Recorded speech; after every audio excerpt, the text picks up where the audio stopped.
اعوذ باللہ من الشیطان الرجیم، بسم اللہ الرحمن الرحیم۔ انتہا سے زیادہ ہے دل عزیز اور میرے پیارے بچوں، آج اسلامیات کے اس ایپیسوڈ کے اندر ہم حدیث اور سنت کے فرق کو جانیں گے۔ بنیادی طور پہ آج میں آپ کے ساتھ جو ہے وہ دو شارٹ آنسرز اور کافی ساری ایم سی کیوز جو ہیں ان کا تذکرہ آپ کے ساتھ میں کرنے جا رہا ہوں۔ تو جیسے کہ اس وقت صفحہ نمبر 117 پر ہمارے پاس ہیڈنگ واضح طور پہ موجود ہے، حدیث اور سنت۔ یہاں پر آپ کے پاس اگر حدیث سے متعلق سوال آتا ہے شارٹ آنسر کے اندر، تو آپ کل 5 ہیڈنگز یہاں پر ڈالیں گے، جن میں پہلی ہیڈنگ ہماری یہ ہوگی کہ لفظی یا لغوی معنی جو لغت یعنی ڈکشنری سے حاصل کیے جاتے ہیں، تو پہلی ہیڈنگ ہوگی حدیث کے لغوی معنی۔ اسی کے ساتھ پھر دوسری ہیڈنگ ہم ڈالیں گے حدیث کے اصطلاحی معنی۔ اصطلاح سے مراد ٹرمنالوجی ہوتی ہے کہ حدیث کو ہم کس مقصد کے لیے لفظ استعمال کرتے ہیں۔ پھر حدیث کی اقسام ہیں، 3 اقسام ہیں، ان تینوں اقسام کی ہیڈنگز ہم الگ الگ ڈالیں گے، اور اس طرح سے ہمارا یہ شارٹ آنسر مکمل ہو جائے گا۔ اب یہاں ایم سی کیوز میں 5-6 ایم سی کیوز بنیں گی، وہ جو میں بات آپ کو معلومات بتاتا جا رہا ہوں وہ تمام باتیں ایم سی کیوز کے زمرے میں ہی آئیں گی۔ تو دیکھیے جیسے کہ یہاں پر لکھا ہوا ہے، حدیث کے لغوی معنی خبر یا بات چیت کے ہیں۔ حدیث کا جو لفظ ہے، اگر آپ ڈکشنری کے اندر لغت کے اندر جا کر دیکھیں گے تو لفظ حدیث کے معنی ہیں بات چیت یا کوئی خبر، حدثہ، ٹھیک ہے، تو بات چیت یا خبر حدیث، یہ اس کے لفظی یعنی لغوی ڈکشنری میں پائے جانے والے معنی۔ اب دوسری بات اگر ہم دیکھیں کہ ٹرمنالوجی جو ہم حدیث کی استعمال کرتے ہیں، یعنی اگر میں نے بھی آپ کو یہ لفظ نہیں بتایا ہوتا، اس کے لغوی معنی میں نے نہیں بتائے ہوتے، اور میں آپ سے پوچھتا بیٹا حدیث کسے کہتے ہیں، تو آپ کے فوراً جواب یہ ہوتا کہ جو ہمارے پیارے نبی صلی اللہ علیہ وسلم نے ارشادات فرمائے وہ حدیث ہے۔ تو یہ جو اب آپ بات کر رہے ہیں یہ اصطلاحی معنی ہیں۔ تو لغوی معنی الگ چیز ہوتے ہیں، اصطلاحی معنی الگ ہوتے ہیں۔ تو اصطلاحی معنی کیا ہیں؟ شریعت اسلام کی روح سے حدیث اس خبر کا نام ہے جس کے ذریعے ہمیں حضور صلی اللہ علیہ وآلہ وسلم کا کوئی قول یعنی آپ کا کوئی فرمان، کوئی فعل یعنی آپ کا کوئی عمل یا تقریر معلوم ہو۔ اچھا پیارے بچے، یہاں جو لفظ تقریر استعمال ہوا ہے اس سے مراد اردو والا تقریر نہیں، یہ عربی زبان میں لفظ ہے تقریر۔ اس کے کیا معنی ہیں یہ بھی میں آگے چل کے آپ کو بتاتا ہوں۔ اس طرح حدیث کی 3 قسمیں ہیں، اور وہ 3 قسمیں کیا ہیں وہ آگے آپ کے سامنے جیسے اسکرین پہ اس وقت پہلی قسم آپ کے سامنے موجود ہے جسے ہم کہتے ہیں حدیث قولی۔ تو حدیث قولی کیا ہے بیٹا؟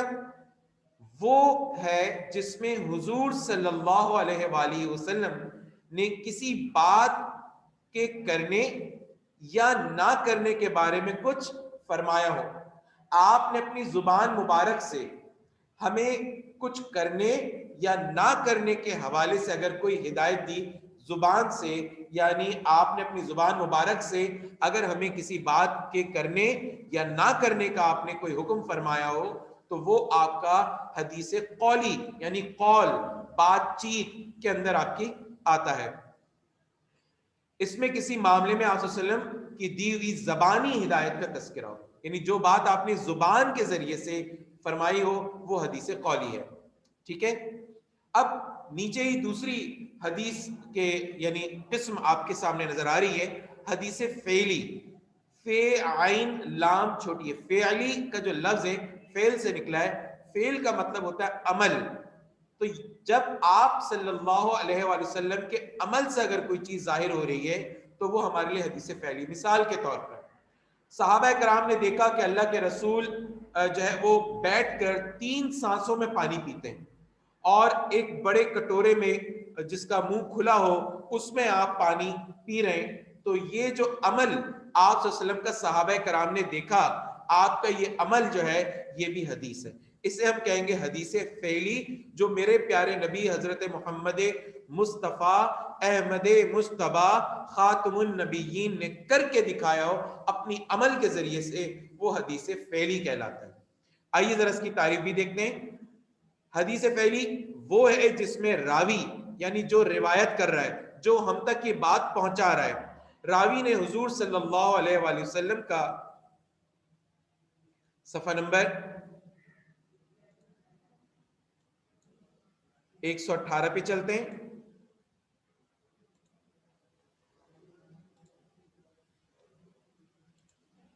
جیسے کہ آپ کے سامنے یہاں نظر آ رہا ہے کہ اختیار کردہ کوئی عمل اور طریقہ بیان کیا ہو. تو یہ تو آپ کا حدیث فعلی یعنی جس میں آپ کا عمل شامل ہو. اب تیسری جو چیز ہے بیٹا وہ ہے حدیث تقریری. اور جیسا کہ میں نے آپ سے کہا یہ اردو والا تقریری نہیں، یہ عربی والا تقریری ہے. اس میں کیا چیز ہے پہلے میں سمجھا دیتا ہوں، اس کے بعد ہم اس کی تعریف بھی پڑھ لیں گے. مثال کے طور پر حضور اکرم صلی اللہ علیہ وآلہ وسلم کہیں تشریف رکھتے ہیں، آپ کہیں بیٹھے ہوئے ہیں یا کہیں سے آپ کا گزر ہو رہا ہے اور آپ نے صحابہ کرام کی جماعت کو یا کسی صحابی کو کوئی کام کرتے ہوئے دیکھا. اب اس کام پہ اگر آپ نے اپنی خاموشی اختیار کی، اس کا مطلب اس کام کی اجازت اللہ کے رسول کی طرف سے ہے، ورنہ اگر اجازت نہ ہوتی تو اللہ کے رسول صلی اللہ علیہ وسلم اس عمل کو روکتے اور یہاں پر تنبیہ کرتے، سمجھاتے اور جو ہے وہ اس کی اصلاح فرماتے. لیکن اگر آپ نے یہاں خاموشی اختیار کی تو اس کا مطلب آپ کی رضامندی شامل ہے، یا پھر اللہ کے رسول اس پہ ٹوکیں گے اور منع فرمائیں گے اور اس کی اصلاح کریں گے کہ یہ کام ایسے نہیں، یہ کام ایسے کرنا چاہیے. یعنی یہ کام کر صحابہ رہے، کوئی صحابی کر رہے ہیں اور اس کام کی یا تو آپ نے اجازت دے دی یا اس کام کی آپ نے اصلاح فرمائی، تو اس کو کہتے ہیں حدیث تقریری. آئیے اب ہم اس کو تعریف کے اندر دیکھتے ہیں جیسے کتاب میں موجود ہے. حدیث تقریری سے مراد وہ احادیث ہیں جن میں ایسے امور امر کی جمع یعنی کام، ایسے کام کا تذکرہ ملے جو حضور صلی اللہ علیہ وآلہ وسلم کے سامنے واقع ہوئے ہوں اور آپ صلی اللہ علیہ وآلہ وسلم نے ان پر خاموشی اختیار فرمائی ہو، اس لیے کہ اگر اس معاملے میں کوئی بات ممنوع یعنی منع کرنے والی ہو یا قابل وضاحت ہوتی تو آپ صلی اللہ علیہ وآلہ وسلم ضرور اس بارے میں رہنمائی فرماتے. آپ صلی اللہ علیہ وآلہ وسلم کا ان امور پر خاموش رہنا ان کی تصدیق کے مترادف ہے. یعنی آپ کا خاموش رہنا اس بات کی دلیل ہے کہ آپ نے یہاں پر اپنی رضامندی کا اظہار کیا ہے. تو میرے پیارے بچوں یہ تھی پہلی شارٹ کویسچن جو حدیث سے متعلق تھی، جس میں آپ کے پاس ایم سی کیوز بھی آ سکتے ہیں کہ حدیث تقریری کے حوالے سے، حدیث قولی کے حوالے سے، حدیث فعلی کے حوالے سے، حدیث کی اقسام پوچھی جا سکتی ہیں، حدیث کے لغوی معنی پوچھے جا سکتے ہیں، حدیث کے لفظی معنی اور اصطلاحی معنی پوچھے جا سکتے ہیں. یہ وہ تمام ایم سی کیوز ہیں جو آپ سے پوچھی جا سکتی ہیں. اس کے علاوہ شارٹ آنسر کے اندر بھی آپ سے پوچھا جائے گا. اب دوسری بات یہ کہ سنت کسے کہتے ہیں، یہ ہے ہمارا آج کا دوسرا اور آخری ٹاپک. سنت اس کے لفظی معنی طریقے اور راستے کے ہیں. یاد رکھیے گا سنت کے جو لفظی معنی ہیں، اب وہی والی بات اگر میں نے آپ کو سنت کے لفظی معنی نہ بتائے ہوتے تو میں سنت پوچھتا کہ سنت کسے کہتے تو آپ کہیں گے اللہ کے رسول کا طریقہ. حالانکہ سنت کے لفظی معنی طریقے کے ہیں یا راستے کے ہیں. اب یہ طریقہ اور یہ راستہ غلط بھی ہو سکتا ہے اور صحیح بھی ہو سکتا ہے. یہ سنت کے لفظی اور لغوی معنی ہیں. لیکن اصطلاحی معنی کے اندر وہی بات جو آپ کے ذہنوں میں آ رہی کہ سنت سے مراد ہم اللہ کے رسول صلی اللہ علیہ وسلم کی جو زندگی میں آپ کا جو طریقہ تھا، جو آپ کا راستہ تھا، وہ ہمارے لیے سنت ہے، سنت رسول جس کو ہم کہہ رہے ہوتے ہیں. تو آئیے ذرا دیکھتے ہیں کہ یہاں پر جو ہے وہ کیا بات بتائی جا رہی ہے. کہتے ہیں کہ سنت کے لفظی معنی طریقے اور راستے کے ہیں، خواہ وہ اچھا ہو یا برا. اصطلاح یعنی ٹرمنالوجی، اصطلاح شریعت یعنی دین اسلام کے اندر اصطلاح شریعت میں سنت رسول کے معنی حضور صلی اللہ علیہ وآلہ وسلم کے اختیار کردہ اور ہدایت کردہ طریقے کے ہیں. جمہور محدثین یعنی جتنے بڑے جید علماء، جتنے بڑے بڑے علماء ہیں، ان سب کا اس کے اوپر اتفاق ہے. جمہور محدثین کے نزدیک نبی اکرم صلی اللہ علیہ وآلہ وسلم کے جملہ اقوال کا مطلب پوری زندگی میں آپ نے جو کچھ فرمایا، جملہ افعال یعنی آپ نے اپنی زندگی کے اندر جو کچھ کر کے دکھایا، تقریرات آپ کو اوپر وضاحت کر چکا ہوں. آپ صلی اللہ علیہ وسلم کے اخلاق جلیلہ یعنی آپ صلی اللہ علیہ وسلم کے جتنے اخلاق ہیں، مغازی حتیٰ کہ بعثت سے قبل یعنی آپ صلی اللہ علیہ وسلم کی پیدائش سے لے کر نبوت کے ملنے تک وہ آپ کی بعثت سے پہلے تک کے یعنی پورے احوال بھی سنت کے ضمن میں آتے ہیں. تو یہ تھا بیٹا سنت کے حوالے سے. اگر آپ کے پاس شارٹ آنسر آئے گا تو آپ اس کے لفظی معنی اور اس کے اصطلاحی معنی کے ساتھ ساتھ اس کی یہ تعریف آپ بتائیں گے. اور اوپر ہم نے حدیث کے متعلق ہم نے جانا تھا. ہمارے اگلے لیکچر کے اندر جو انشاءاللہ تعالی نیکسٹ لیکچر جو ہم آپ کو اسلامیات کے اندر دینے جائیں گے, حدیث سنت کی شرعی حیثیت کیا ہے, اور پھر اسی طریقے سے ہم چلیں گے کہ جس کے اندر ہم آپ کے سامنے رکھیں گے تدوین حدیث, کہ حدیث کی حفاظت کا سلسلہ کیسے ہوا. یعنی آپ صلی اللہ علیہ وسلم کے زمانے میں قرآن کی حفاظت کا معاملہ کیا ہوا, یہ ہم نے آپ کو پچھلے لیکچر کے اندر بتایا تھا.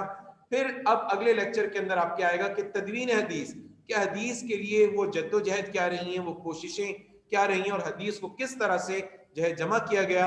اور پھر اس تدوین کے نتیجے میں جو ہمارے سامنے جو ہے احادیث کی مستند کتابیں آئیں, وہ کون سی کتابیں, جیسے کہ یہاں پر آپ کے سامنے موجود ہے صفحہ نمبر 124 کے اوپر آپ کو نظر آ رہا ہے صحاح ستہ.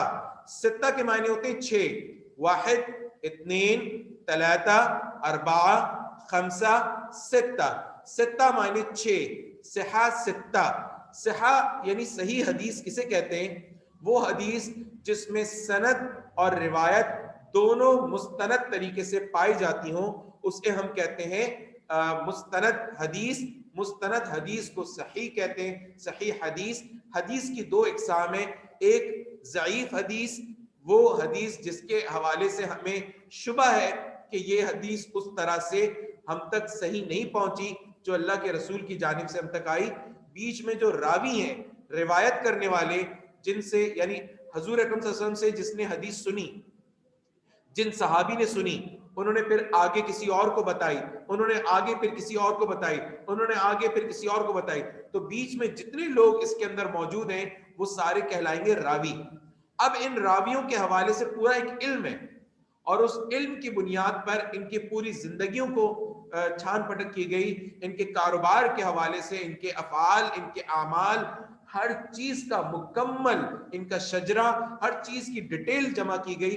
اور اس کے نتیجے میں جب ہر راوی کی ڈیٹیل بالکل درست اور ٹھیک پائی گئی تو اس حدیث کو صحیح حدیث کہا گیا.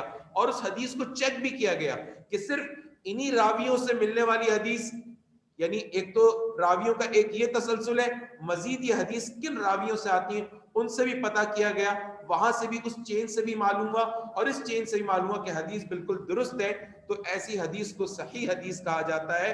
اور ان کے اوپر جو اہل سنت والجماعت کے جو حضرات ہیں, جن 6 کتابوں کو مستند ترین کتب مانتے ہیں احادیث کی, انہیں صحاح ستہ کہا جاتا ہے, جن کے نام آپ کے سامنے درج ہیں کہ صحیح بخاری, صحیح مسلم, جامع ترمذی, سنن ابو داؤد, سنن نسائی اور سنن ابن ماجہ.